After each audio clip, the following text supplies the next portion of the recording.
Fala galerinha, tudo bom? Tudo beleza com vocês?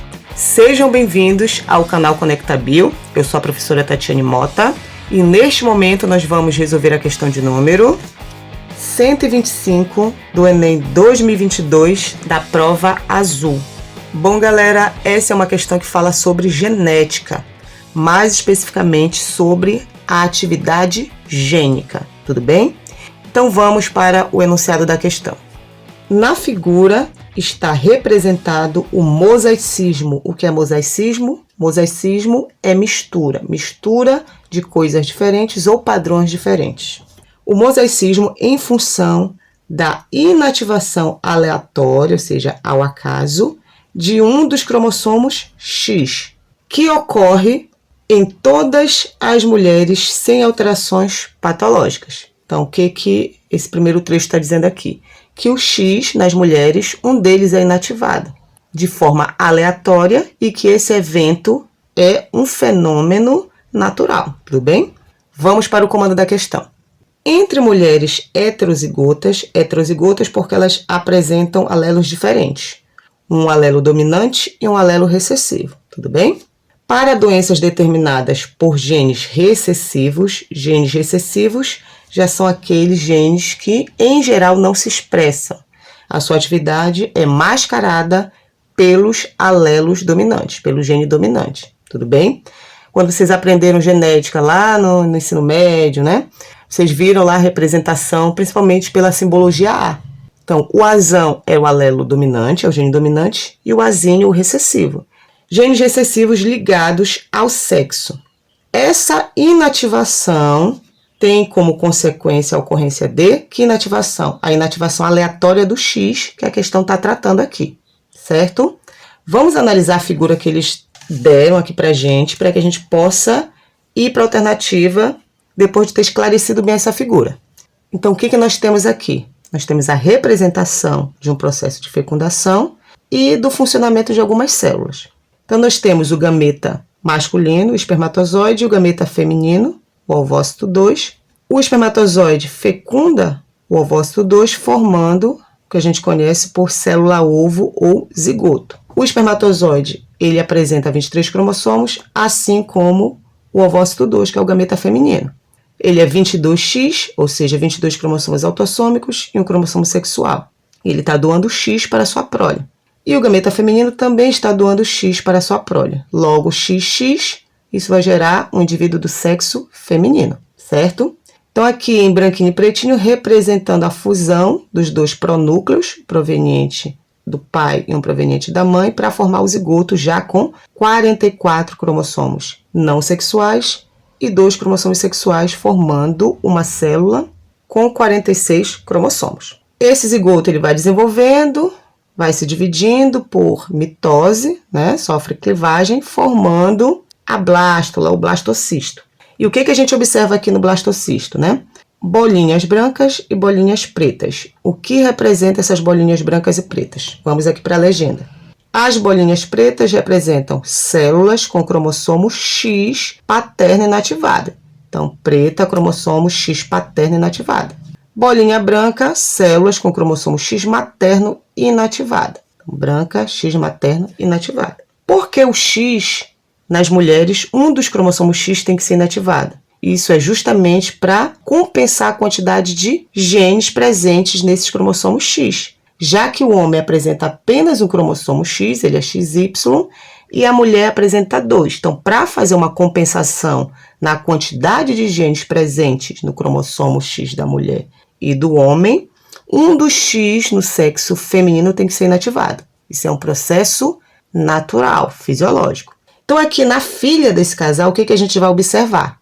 Que existem células que têm o X paterno inativado, aqui em preto, e células que apresentam o X materno inativado. Então, vamos pensar um pouquinho aqui. Vamos pensar nesse X paterno inativado.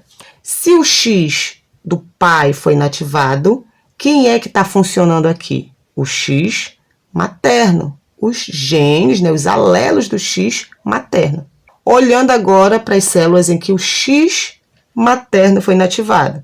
Se o X materno foi inativado, foi silenciado, ele não está funcionando, os genes não estão funcionando, quais são os alelos que estão funcionando? Os alelos presentes no X paterno. Então, o que está acontecendo aqui? Algumas células expressam o alelo presente no X materno e algumas células expressam os alelos presentes no X paterno. Tudo bem? Então, é isso que está acontecendo aqui nessa figura. Essa que é a ideia. Umas células expressam os genes de um determinado cromossomo e outras células vão expressar os genes do outro cromossomo que não foi inativado. Tudo bem? Então, acho que agora ficou mais fácil da gente compreender as alternativas. Então, vamos para as alternativas. Vamos só recapitular aqui o comando da questão. Entre mulheres heterozigotas, para doenças determinadas por genes recessivos ligados ao sexo, essa inativação tem como consequência a ocorrência de alternativa A, pleiotropia? Não.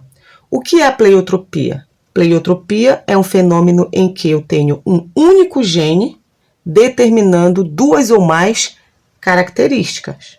Um exemplo de pleiotropia, nós temos a determinação da cor da pelagem e do grau de agressividade em camundongos. Como é que isso acontece? Um único gene ele vai determinar essas duas características. Ou seja, os camundongos que nascem branco, eles são necessariamente mansos. Então, um gene determina a cor da pelagem branca e, ao mesmo tempo, um grau de agressividade muito baixo, ou seja, o camundongo é manso. Já a outra cor que pode ocorrer é a cor cinza. Os camundongos de cor cinza, eles são necessariamente agressivos, indomesticáveis. Tudo bem? Então, isso é a pleiotropia. Eu tenho um único gene determinando duas ou mais características, que no caso aqui do camundongo, quais são as características? Cor da pelagem e grau de agressividade nos camundongos. Um outro exemplo clássico de pleiotropia é a PKU, que é a fenilcetonúria, que é um distúrbio genético metabólico que ocorre da seguinte forma: ocorre por meio da mutação em um gene que codifica a enzima fenilalanina hidroxilase, que é responsável por converter o aminoácido fenilalanina em tirosina. Então, quando eu tenho a mutação desse gene, eu vou ter alteração de duas ou mais características, que no caso aqui, a cor da pele, a cor dos pelos, e algo mais grave ainda, que é esse distúrbio metabólico, uma vez que esses indivíduos não conseguem metabolizar a fenilalanina em tirosina, nós temos uma outra enzima que vai trabalhar aí, que é a transaminase. A transaminase vai pegar essa fenilalanina e vai converter em uma substância tóxica, que é o ácido fenilpirúvico. Essa substância ela pode se acumular no organismo do indivíduo, principalmente no sistema nervoso central, causando sérios problemas para esse indivíduo. Então, nós temos aí um único gene, que é o gene da enzima fenilalanina hidroxilase, controlando, determinando duas ou mais características. Tudo bem? Então, não pode ser pleiotropia, não é isso que está acontecendo aqui. A alternativa B, mutação gênica. Não. Mutação gênica, como o próprio nome já diz, é uma mutação a nível de gene. Nós temos as mutações gênicas e temos as mutações cromossômicas. As gênicas, elas ocorrem lá no gene por meio ou da inserção de uma base nitrogenada ali, ou pela excisão, a retirada de uma base nitrogenada, e isso vai alterar a sequência de bases nitrogenada, resultando em um gene mutado, certo? Que vai determinar uma proteína não funcional ou com seu funcionamento alterado. Então, não pode ser mutação gênica, certo? A alternativa C, interação gênica. Não. O que é interação gênica? É quando eu tenho dois ou mais genes interagindo por meio dos seus produtos gênicos para determinar uma única característica. Um exemplo de interação gênica é a crista nas galinhas domésticas, em que nós temos a interação de dois genes, o gene R e o gene P, que irão determinar diferentes tipos de cristas nas galinhas. Tudo bem? Então, não pode ser a alternativa C também. A alternativa D, Penetrância incompleta, também não. O que acontece? Que fenômeno é esse? A penetrância incompleta é quando eu tenho num grupo de indivíduos, todos os indivíduos apresentam um determinado genótipo, ou seja, um determinado gene, par de genes, porém nem todos esses indivíduos irão expressar a característica referente àqueles genes. Um exemplo de penetrância incompleta é a polidactilia que acontece em humanos. Na polidactilia, o indivíduo tem dedos extras, o que a gente chama também de artelhos. Os indivíduos que apresentam o gene para essa característica, alguns nascem com os dedos extras e outros não. E isso é penetrância incompleta. Tudo bem?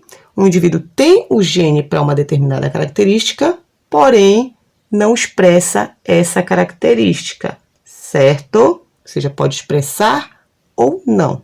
Tudo bem? Então não pode ser também penetrância incompleta. Por fim, chegamos na nossa alternativa correta. A alternativa é expressividade variável. Com certeza, gente, é o que está acontecendo aqui, ó. A figura e o esquema até facilitou para vocês. Células brancas, células pretinhas aqui, né? Demonstrando justamente a atividade gênica nessas células. Nas células brancas, nós temos um grupo de alelos que estão sendo expressos, e nas células pretas, nós temos também um grupo de alelos que estão sendo expressos, justamente porque ocorreu a inativação aleatória do cromossomo X dessa mulher. Tudo bem? Então, o que a gente tem aqui? Uma expressividade variável dos alelos que não estão inativos. Certo, gente? Então, a alternativa correta, sem sombra de dúvida, é a alternativa E, de excelência em aprovação. Então, galera, se vocês gostaram dessa resolução, se vocês gostaram desse vídeo, não esqueçam de deixar o like de vocês. Se ainda não são inscritos no canal, inscrevam-se no canal, ativem o sininho para que vocês possam receber as notificações de quando eu postar um novo vídeo. E se puderem, se quiserem me ajudar, compartilhe esse vídeo com o máximo de pessoas que vocês conhecem, para que eu possa continuar gravando vídeo e divulgando esse trabalho para ajudá-los a passar no vestibular. Certo, gente? Então, tchau, tchau e até o próximo vídeo.